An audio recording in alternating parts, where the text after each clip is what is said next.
Welcome to the Extra Podcast. Today I'm going to be showing you guys the actual. Hold on, yeah, we're going to be transmitting the live stream of Zohran Mamdani. Let me show you this clip real quick. Let me share this screen. So it's going to be a quick show today. Hopefully, it is. You know,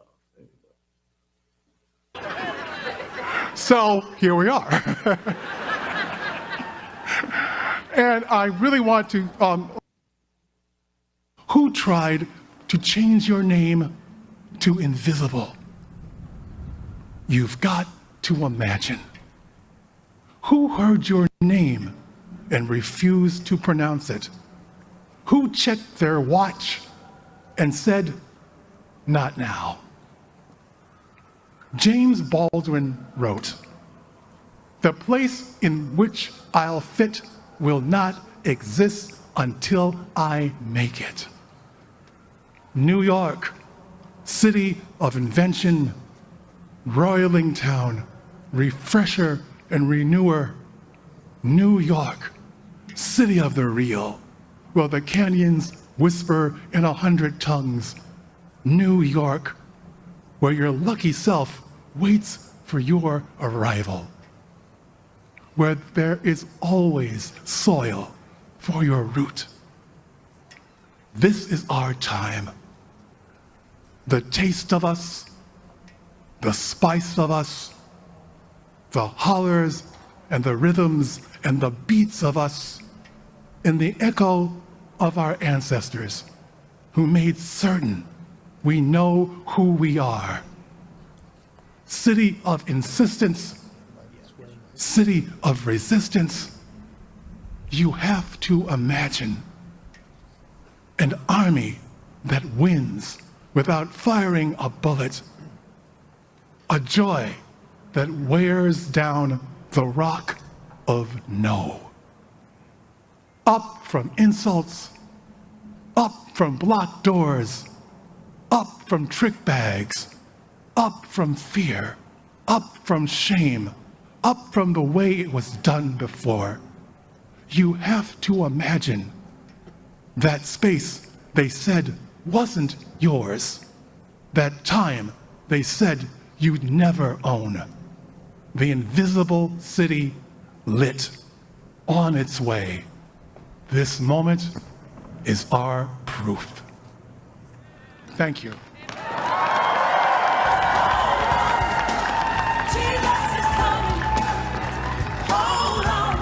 To administer the oath of office to Public Advocate Jumanji Williams, welcome 3 New Yorkers who have been impacted by immigration enforcement in New York City. Josue Nicolno Amundrai, Amadou Lee, Asadu Diallo, and Rebecca Press.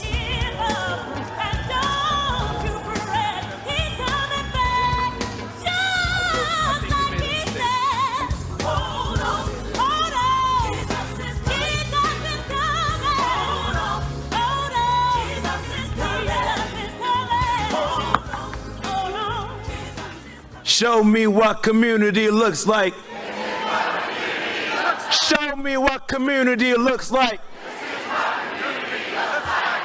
Good afternoon, ladies and gentlemen. My name is Amadou Lee, and I'm a Senegalese American, a proud New Yorker, and I am honored to be a naturalized American citizen. I came into this country in 2001 as a teenager. I was undocumented, with no one and nowhere to turn. Yet, I felt at home.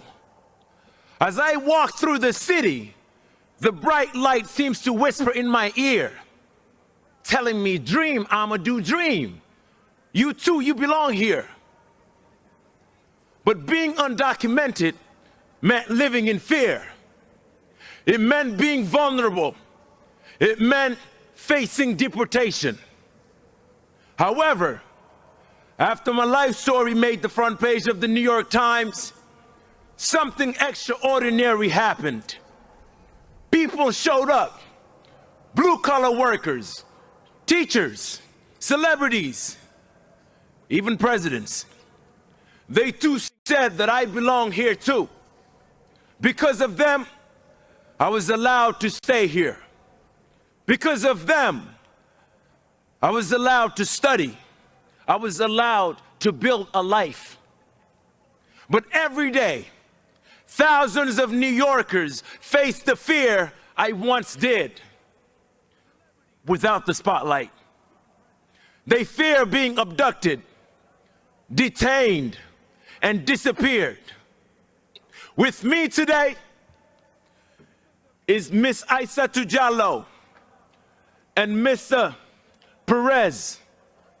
Miss Diallo has lived in the United States for over 20 years. This past Thanksgiving, she was abducted by ICE at LaGuardia Airport. She was shackled and detained.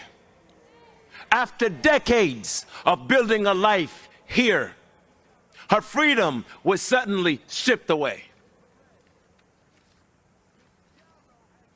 Mr. Perez and his family fled Venezuela. Monday.com, the opposite of any work platform we tried in the past.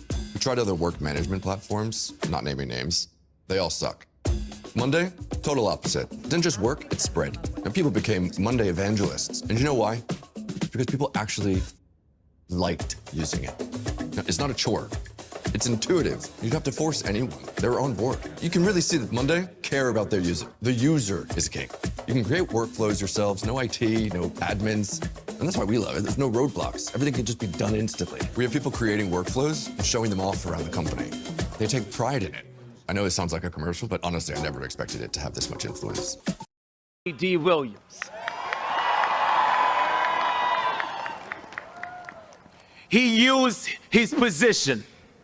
He used his voice and his power, not for himself, but to defend people that are under attack, to speak to those whose voices are too often ignored. And because of that solidarity, because that leadership showed up, because the neighbors showed up, Miss Diallo and the Perez family can be here today with us. I would like to thank everyone who continued to stand with immigrant families in the face of fear and intimidation, and everyone who refused to look away. We are the proof that it matters. And we are reminded that advocacy can truly change lives.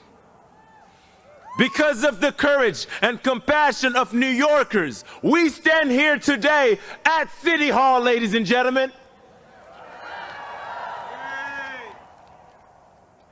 Ladies and gentlemen, we are proud to swear in the people's voice, the people's champion, our public advocate, Mr. Jumaane D. Williams. Ladies and gentlemen, give it up for him.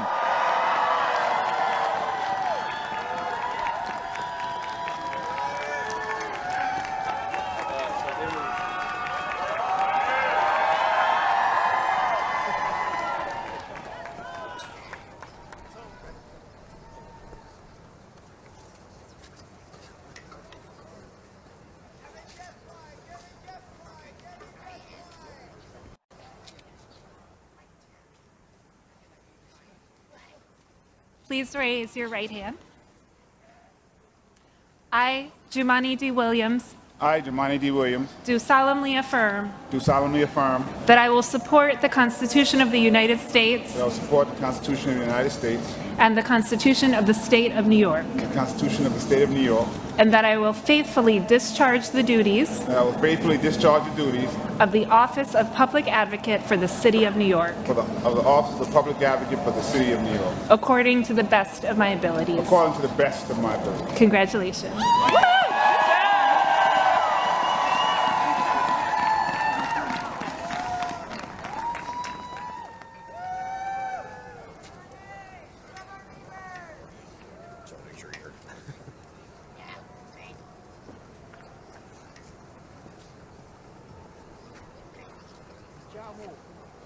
I didn't forget.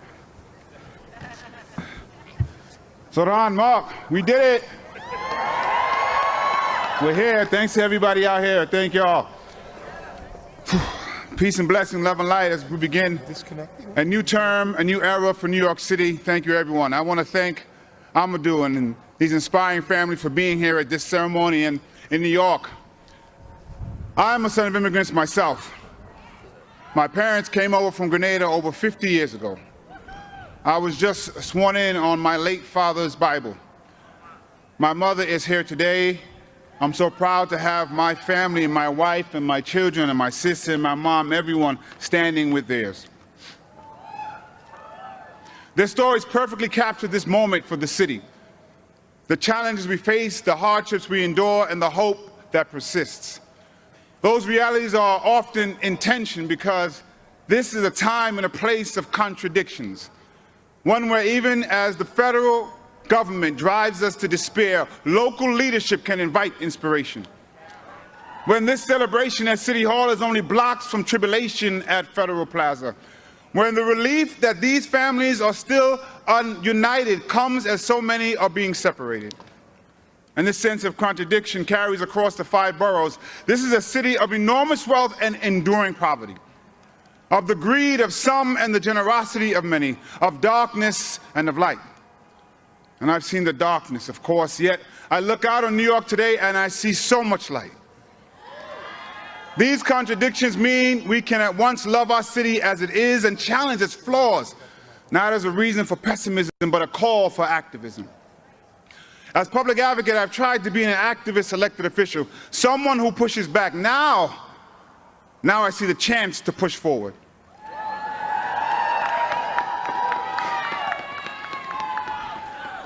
To provide accountability aimed at the ideal that government has an opportunity and an obligation to do good. At the core of public service and progressivism is the principle of making government work and showing people it can work for them. That means we need to meet people where they are, also show grace instead of ignoring what brought them there, and be honest about why. The powers in place would rather create an other to blame for our problems than to address them, whether it be our immigrant communities, our trans siblings, our homeless neighbors, or too many other marginalized groups. Rejecting those ideas means naming the reason that the powers in place perpetuate them, because if we are divided, the status quo stands. Whether you arrived in our city generations ago, or 5 years ago, or 5 minutes ago, the reason so many New Yorkers have too little are not because of the people who have even less or who have been here for less time, not because of the people pushed to the bottom, but the systems entrenched at the top. That's where we should focus our anger and our action. If we are not driven apart by the divisions of our races, our religions, our identities, but pulled together by the commonalities in our emotions, our needs, and our humanity, then we can all climb. I know that the project of New York is possible.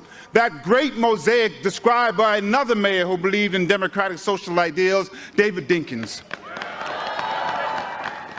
Yet the truth of it is there are people who are rooting for New York to fail. Some couch it in concern, others openly scorn our city, but at the heart of this hate is the truth that our success, that our very existence belies their core belief that New York is not possible. They demonize us because our mosaic challenges their ideology. They want to be right in their cynicism more than they want us to succeed in our idealism. They are driven by the idea that bringing together so many diverse people, cultures, faiths, identities into a united community is impossible. But New York, we are a shining beacon of possibility. We cross new cultural borders through each subway stop and are introduced to new experiences through each passenger. Our possibilities come in every language and from every heritage. So do our prayers, so do our people, so does our power. We've shown it in the face of oligarchy and authoritarianism. Neighbors standing with neighbors across borough and background to defend immigrant communities and feed hungry families. We see it in the multicultural mosaic that brought us to this very moment. Even with this great moment, I know that realizing the full potential of our possibility will not be easy. It never has been. Yet I believe it's possible to make great progress because I've seen it through my years in the building behind me and the streets before us. I've been in our movement and I've seen things move.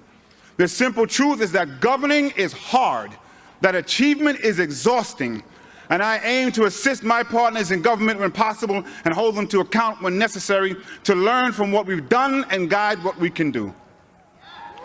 I believe in this possibility that with the people, the tools, the passions, and the compassion that we need, we can meet the moment and create change. We can look into the unknown and see opportunity. That's the thing about uncertainty. Anything can happen, but anything can happen. We could make New York more affordable, more safe, and more just. We could, we can, and we have to try. This optimism toward action is embedded not only in our city's heritage, history, but in my heritage. In Grenada, Maurice Bishop took up the fight for these radical, crazy ideas, socialist ideals like housing, healthcare, and education. He demanded that we move forward ever, backward never. And today I echo that call from the Isle of Spice to the island of Manhattan. He also cautioned that revolutionaries do not have the right to be cowards. We can be afraid, but we have to meet that courage to match it. There are things to be feared, but there is also reason to hope. Hope is the embrace of possibility. Hope and fear are undeniably connected. Hope is the belief that good can come. Fear is the worry that it won't. In these contradicting ideals, we are faced with a choice, and I choose hope. In other words, I have faith. But faith without works is dead. So today, I'm committing to the work of public service, and I ask every New Yorker to commit their own talents to use what they have and do what they can for the success of our city and everyone who calls it home. I don't know if when my Grenadian mother arrived as a teenager, she hoped that a half a century later her son would speak from these steps. But she could have, because here in New York City, we choose to celebrate possibility and work to make reality. I wish I could go back and tell my younger self that. Instead, I'll say it to my daughters today, to the children of the Perez Araneda family, to everyone who may question their own worth like I did, or whether it's worth fighting for the city with all its contradictions and problems and possibilities. And I gotta take a second to say something to so many young people who are out there. And I'm gonna say it to one person who's waited 49 years to hear it. Little black boy, you were worth it. And you always were. And without any titles, you were enough. You were always enough. And you deserve to accept love, and you deserve to be protected.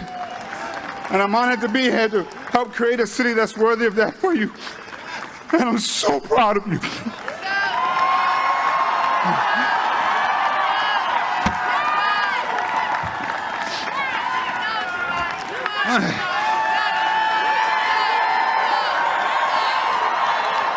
So just hold on, we're gonna be all right. We're gonna be all right. I'm so proud of you. It's all right. Let's go. It's gonna be all right.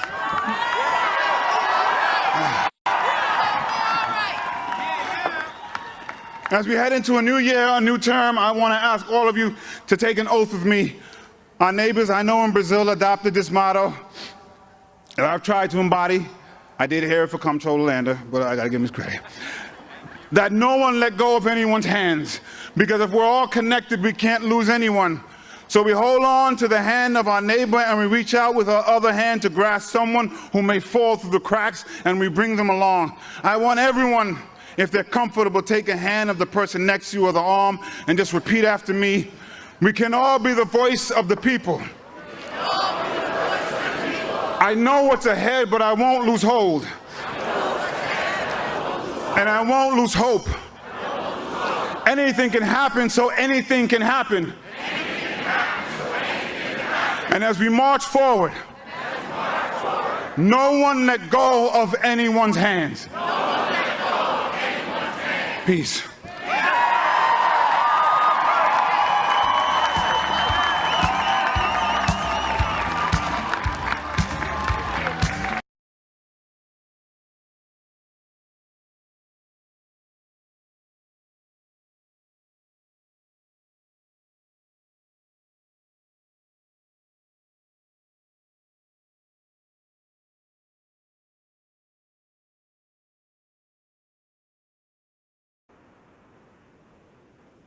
There you have it. I have to cut it real quick because copyright songs, but we are heading back. We have a few more speakers to go until Zohran Mamdani step in to do the regular inauguration ceremony. So let's wait for um, the song to stop. So let's wait. I'm gonna pass you on through. There we go. You can see they're working on the stage right now. It is freezing cold in New York City at this moment. It is freezing. Let me see if they're still playing the song. They have few flags there. I don't know what the flags means. At least New York. Well, let's see. Let's see. Let me know where you're watching from. Please like and subscribe. Share the channel. We're gonna have a live stream tonight at 7:30 p.m. tonight. We have a few topics to talk about. So we are gonna be talking about tonight some topics. We are going to talk about the prime minister. Let me see right here because I have the news on my phone and I want to make sure I gave you the right info. All right. The prime minister introduced chemical castration for rapists and child abusers. So that's gonna be the topic tonight at 7:30 p.m. So we are gonna continue the show. The other person walking in. Let me see if the still playing the music. I don't want to get copyrighted. So let me know, you guys, where you watching from. Let me know any question you guys have or any topics you want me to cover tonight. Just drop it down in the comment below. Oh, we got my friend Francisco. Francisco, thank you for dropping in. Let's get back to the regular broadcasting. Marching, marching. I get you singing a song. I don't want to get copyright because I always do get copyright. That's my daily doses of copyrights. So right now they are doing the inauguration. They did inauguration symbolically last night after the ball drop at after midnight at the city hall at the I guess was in the subway last night, and now we are doing the actual ceremony with the people in front of the people in front of their capital. Uh, I guess it's gonna be a supposed to be at 4 p.m., 3 or 4 p.m. As far as I know, did some research and I think got like half an hour to go until the ceremony is over. Now you see their AOC on the first row. You have Bernie Sanders. You got I don't know who's the lady in the middle. You have a couple people in there. Oh, you have Mayor Adams in the back. Former Mayor Adams is in the back. Let me see other faces. The guy right there. I don't know this one right here. Looks familiar, but I don't know his name. I don't know his name, but looks familiar to me. Well, you have AOC, you have Letitia James, crooked Letitia James, you have Bernie Sanders, and so many other. Is that Chuck Schumer in the corner? I believe. I don't know. Look like Chuck Schumer. Look like him. I don't know. Look, the resemblance is very remarkable. I mean, they look like him, but I don't know if it's him or not. But anyway, thank you for those watching on X. I really appreciate it. Thank you so much. Drop a comment down below if you're watching from X. Drop a comment, hit the like, and share this live stream. So this live stream just came out of the blue. I was not expecting to do a live stream, but yet we are here today. I'm agree, Francisco. I'm looking forward for the DOJ and FBI do a further investigation of fraud with federal funding for I will say every major blue city needs to be audited, and the red cities too, red states, red cities. Everybody need to be audited because there is fraud everywhere. The fraud is insane, and it took one guy to uncover this mess that we are in, and no wonder why we are up to almost 38 trillions of dollars in deficit. No wonder why. So let's see if she's still singing. So thank you so much. Appreciate it. For those on X, thank you so much. Thank you for joining us today. We are we're doing really good today. It's kind of nice weather outside here in the Houston, Texas area. Looking forward to have some outside activities today. So you got Zohran Mamdani, you got his wife, and you got a few of his cabinet members being sworn in today. We have a few speakers. Looking forward to and there's now Bernie Sanders stepping in, the grandfather of communism and socialism in America, stepping in. Let's see what he got to say. It's going to be a long speech because he take forever. Well, let's see what he has to say. Extraordinarily moving and beautiful afternoon. And I'm here mostly to thank the people of New York City. At a time in our country's history when we are seeing too much hatred, too much divisiveness, and too much injustice, thank you for electing Zohran Mamdani as your mayor.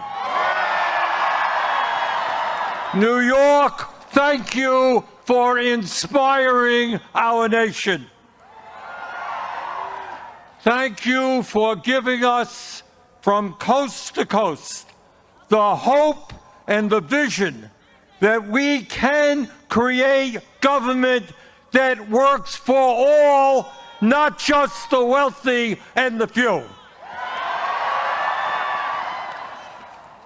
At a moment when people in America, and in fact throughout the world, are losing faith in democracy, over 90,000 of you in this city volunteered for Zohran's campaign.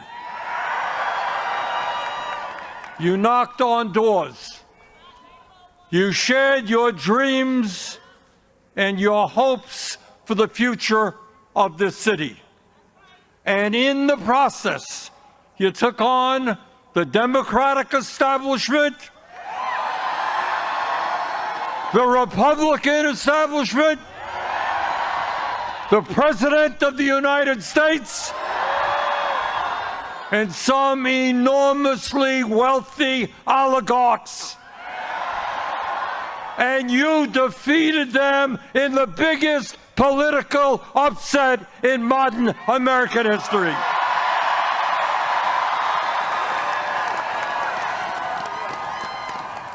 You showed the world the most important lesson that can be learned today, and that is that when working people stand together, when we don't let them divide us up, there is nothing we cannot accomplish. Running a great and winning campaign was extremely difficult, but governing a city of 8 million people with all of its complexities and all of the problems that Zohran is inheriting will be even harder. Zohran needed your help to win the election. Now he will need your help to govern. Grassroots democracy and people participating in the day-to-day struggles of this city will lead to good governance. Please remain involved. You know, all of us have heard how Zohran's opponents have called the agenda that he campaigned on radical, communistic, and absolutely unachievable. Really? That's not what we believe. In the richest country in the history of the world, making sure that people can live in affordable housing is not radical. It is the right and decent thing to do. And in the midst of a massive housing crisis, it is exactly what the people of this city and this country want and need. Providing free and high-quality childcare is not radical. Countries all over the world have done it for years. It is what our kids require if they're going to be well prepared for school and what working parents desperately need. It is, in fact, what every city in America should be doing. Free bus transportation is not radical. It will save workers time and money, protect our environment, and make the city more efficient. And making sure that every family in the city, regardless of income, has access to decent, quality food at an affordable cost is not radical. Good nutrition keeps us healthy, helps prevent chronic illnesses. In the long run, city-sponsored grocery stores will save society money. Lastly, and maybe most importantly, demanding that the wealthy and large corporations start paying their fair share of taxes.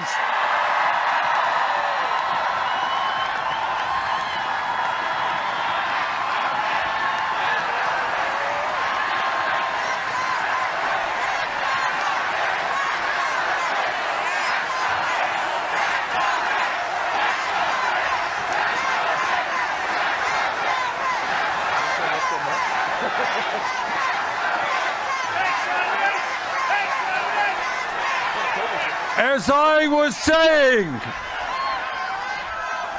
demanding that the wealthy and large corporations start paying their fair share of taxes is not radical. It is exactly the right thing to do. Today, while over 60% of our people in New York, people in Vermont, people all over this country are living paycheck to paycheck, we have more income and wealth inequality than we have ever had. While tens of millions struggle to put food on the table, pay for health care, pay for housing, the top 1% have never, ever had it so good. And yet, there are billionaires and large corporations that pay almost nothing in taxes. That has got to end. That will end. The billionaire class in this city and in this country have got to understand that in America, they cannot have it all. That America, our great country, must belong to all of us, not just a few. And that lesson begins today in New York City. Let me thank you all for the hope and inspiration that you are giving people all over this country. And now it is my honor to swear in your new mayor.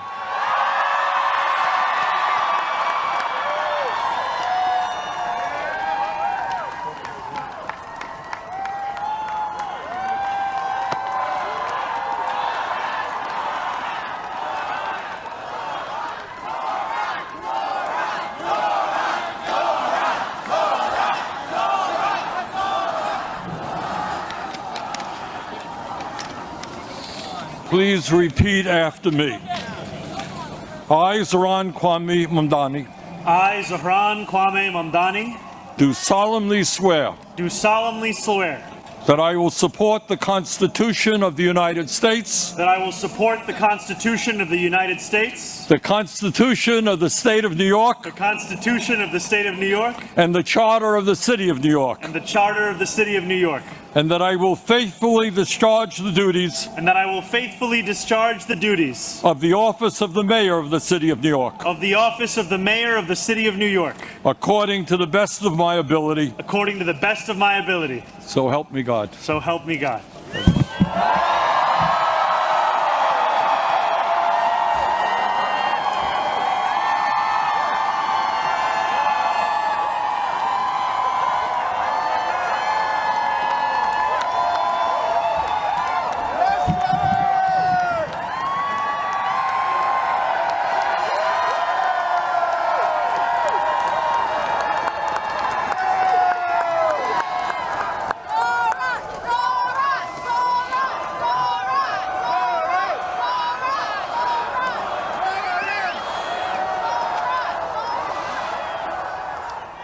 My fellow New Yorkers, today begins a new era. I stand before you, moved by the privilege of taking this sacred oath, humbled by the faith that you have placed in me, and honored to serve as either your 111th or 112th mayor of New York City. But I do not stand alone. I stand alongside you, the tens of thousands of you gathered here in Lower Manhattan, warmed against the January chill by the resurgent flame of hope.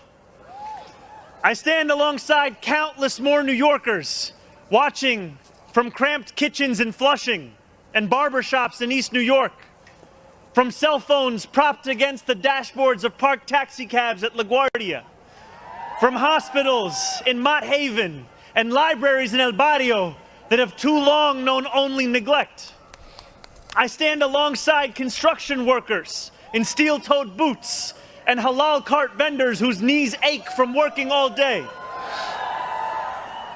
I stand alongside neighbors who carry a plate of food to the elderly couple down the hall, those in a rush who still lift strangers' strollers up subway stairs, and every person who makes the choice day after day, even when it feels impossible, to call our city home.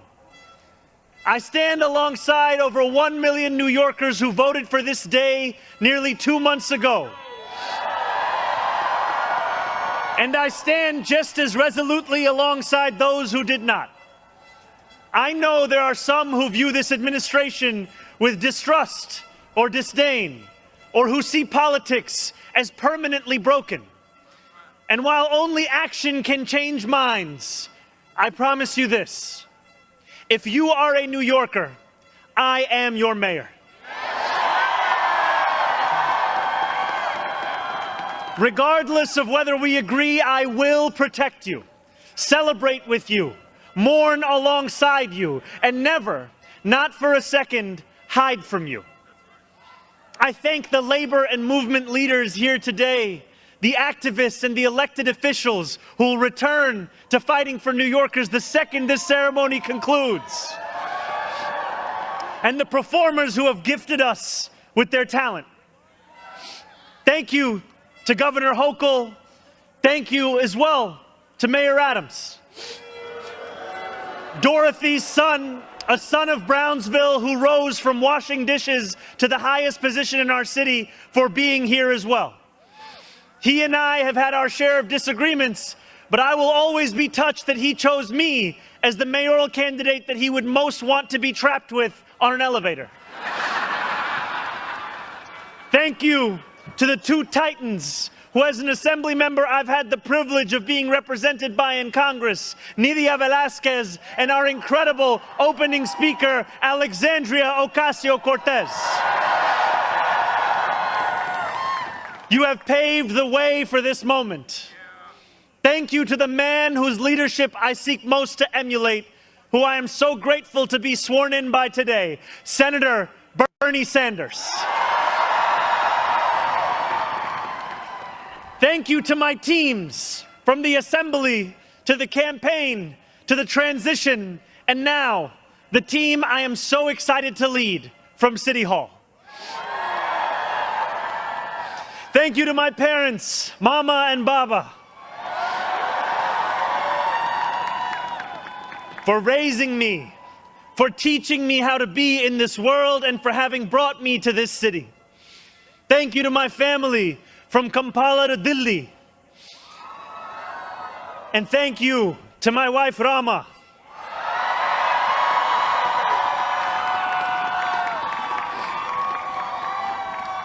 For being my best friend and for always showing me the beauty in everyday things.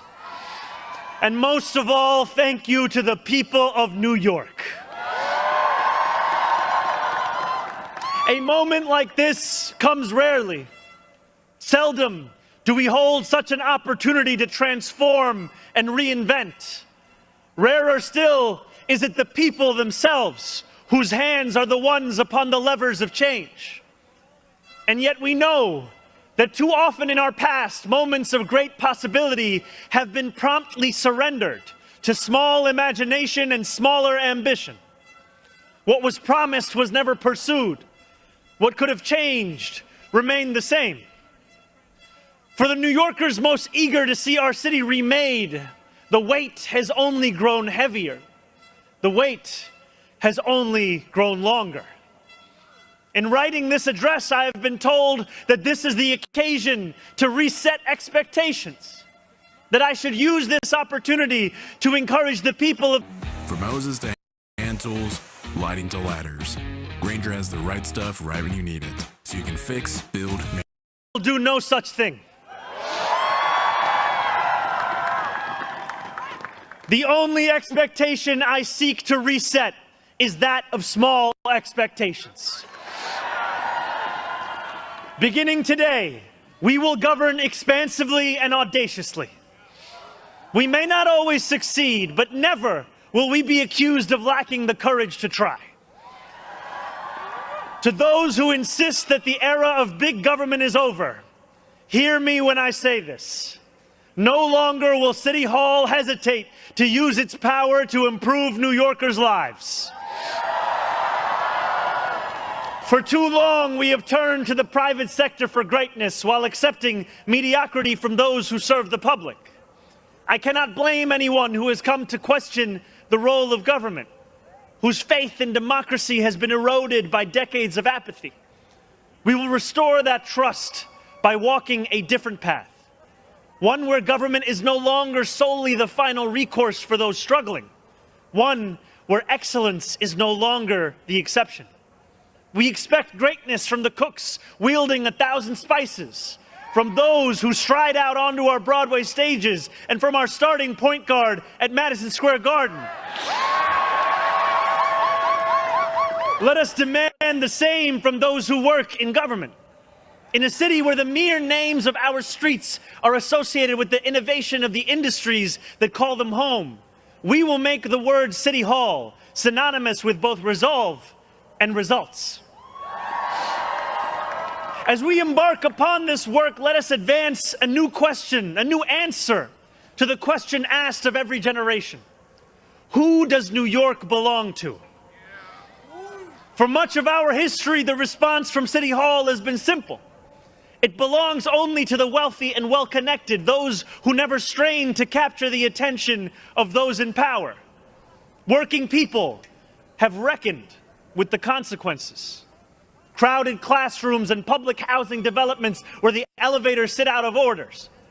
Roads littered with potholes and buses that arrive half an hour late, if at all. Wages that do not rise and corporations that rip off consumers and employees alike. And still, there have been brief, fleeting moments where the equation changed. 12 years ago, Bill de Blasio stood where I stand now as he promised to put an end to economic and social inequalities that divided our city into two. In 1990, David Dinkins swore the same oath I swore today.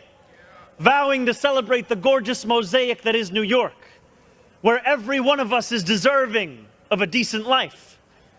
And nearly 6 decades before him, Fiorello LaGuardia took office with the goal of building a city that was far greater and more beautiful for the hungry and the poor.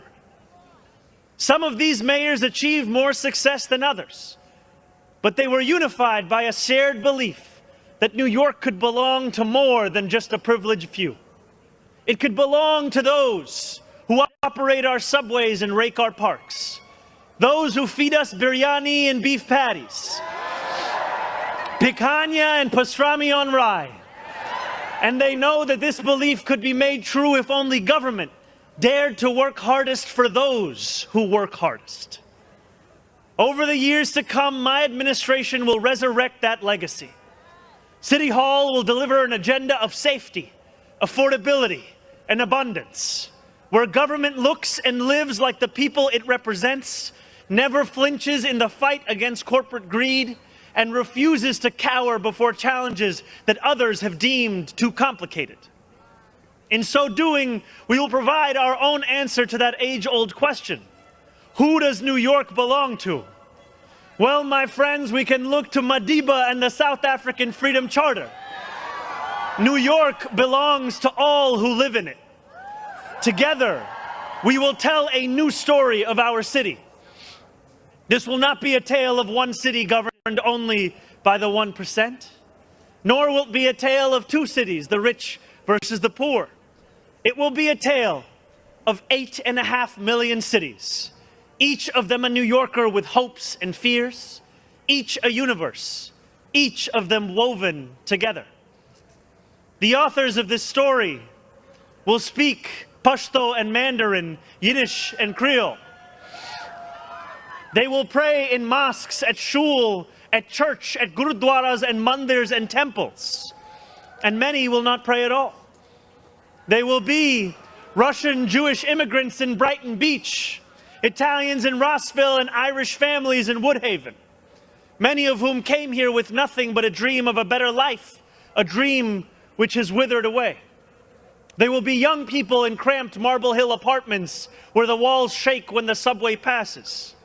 They will be black homeowners in St. Albans, whose homes represent a physical testament to triumph over decades of lesser paid labor and redlining. They will be Palestinian New Yorkers in Bay Ridge,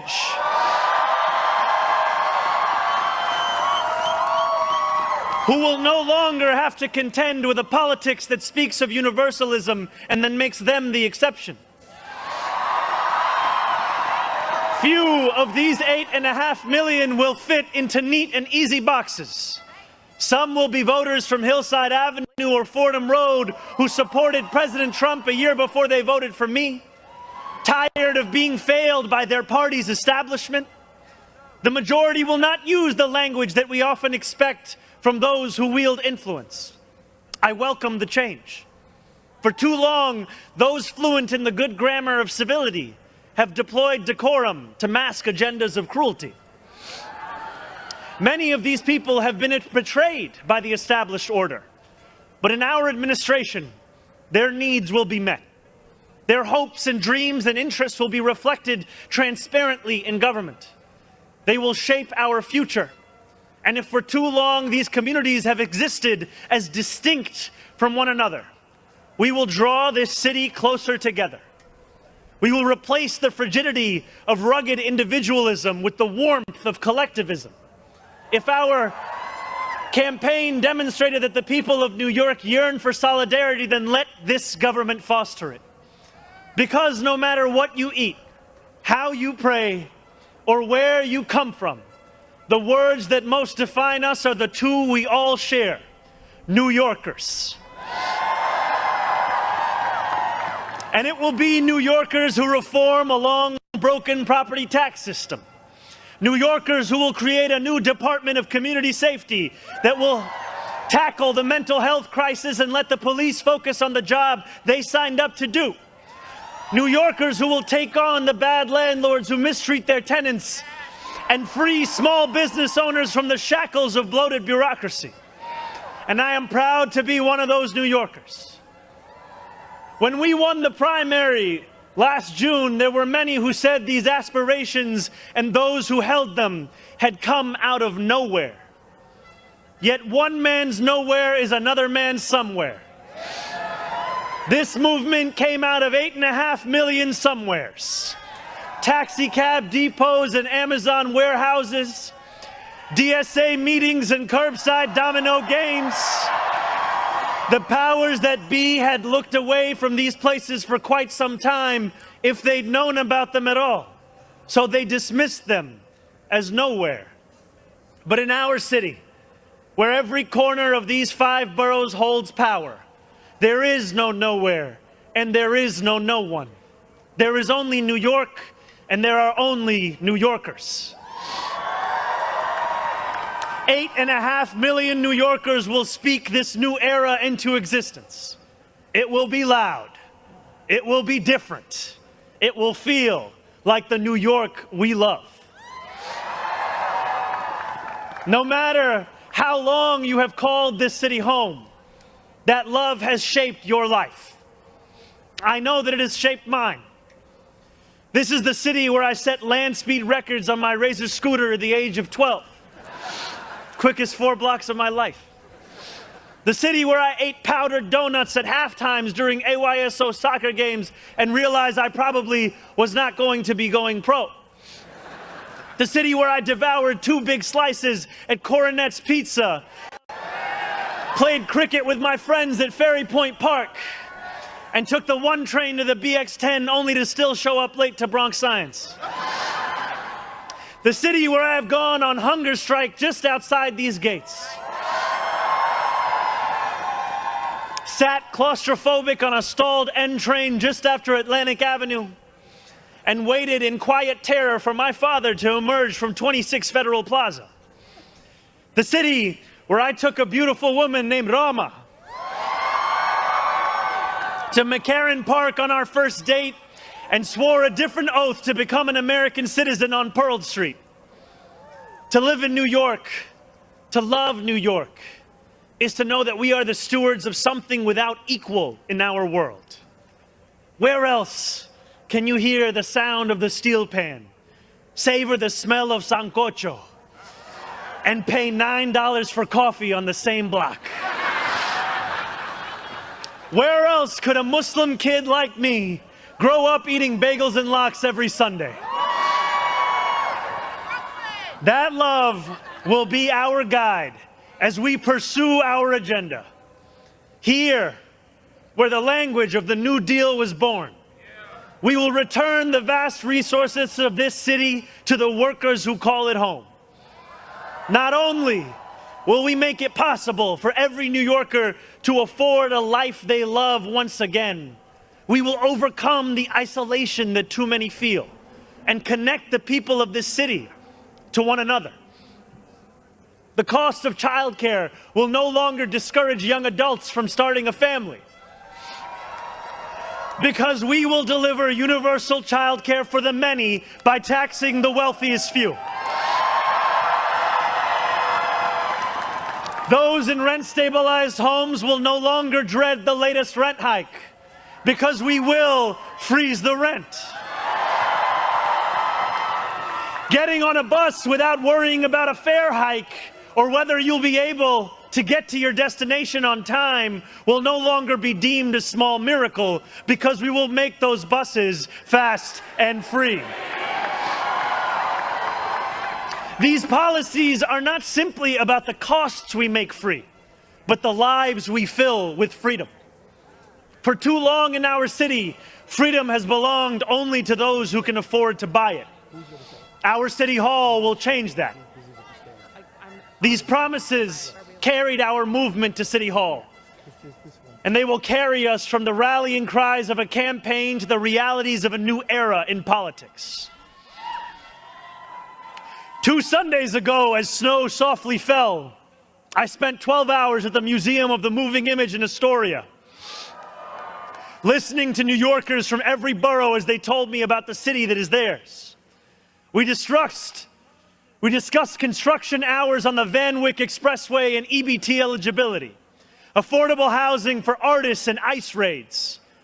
I spoke to a man named TJ who said that one day a few years ago, his heart broke as he realized that he would never get ahead here, no matter how hard he worked.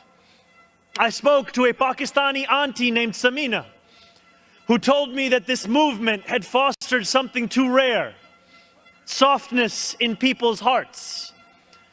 As she said to me in Urdu, "Logo ke dil badal gaye hain." 142 New Yorkers out of 8.5 million. And yet, if anything united each person sitting across from me, it was the shared recognition that this moment demands a new politics and a new approach to power. We will deliver nothing less as we work each day to make this city belong to more of its people than it did the day before. Here is what I want you to expect from the administration that this morning moved into the building behind me. We will transform the culture of City Hall from one of no to one of how. We will answer to all New Yorkers, not to any billionaire or oligarch who thinks they can buy our democracy. We will govern without shame and insecurity, making no apology for what we believe. I was elected as a democratic socialist, and I will govern as a democratic socialist.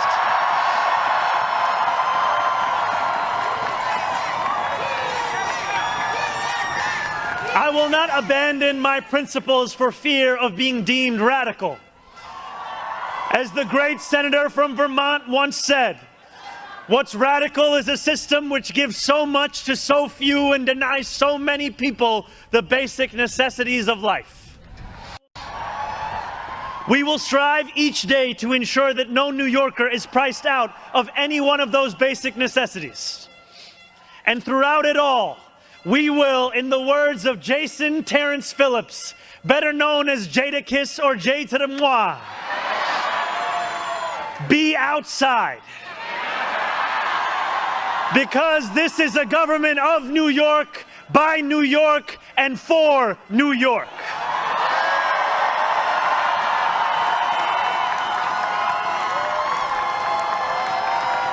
Before I end, I want to ask all of you, if you are able, whether you are here today or anywhere watching, to stand with me. I ask you to stand with us now and every day that follows. City Hall will not be able to deliver on our own.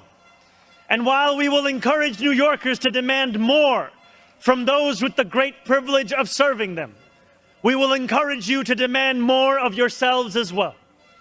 The movement we began over a year ago did not end with our election. It will not end this afternoon. It lives on with every battle we will fight together. Every blizzard and flood we withstand together. Every moment of fiscal challenge we overcome with ambition, not austerity, together. Every way we pursue change in working people's interests rather than at their expense, together. No longer will we treat victory as an invitation to turn off the news. From today onwards, we will understand victory very simply.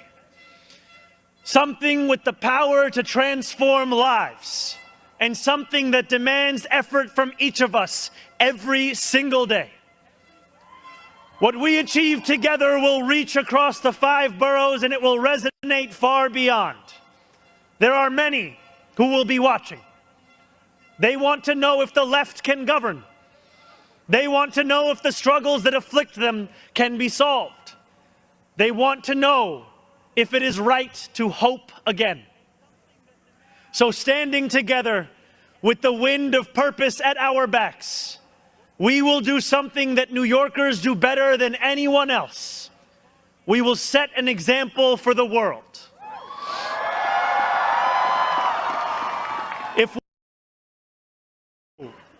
Let us prove that anyone can make it in New York and anywhere else too. Let us prove that when a city belongs to the people, there is no need too small to be met, no person too sick to be made healthy, no one too alone to feel like New York is their home. The work continues. These are hands-on, non-desk employees, whether they're in the shop or out in the field. That's why we had to get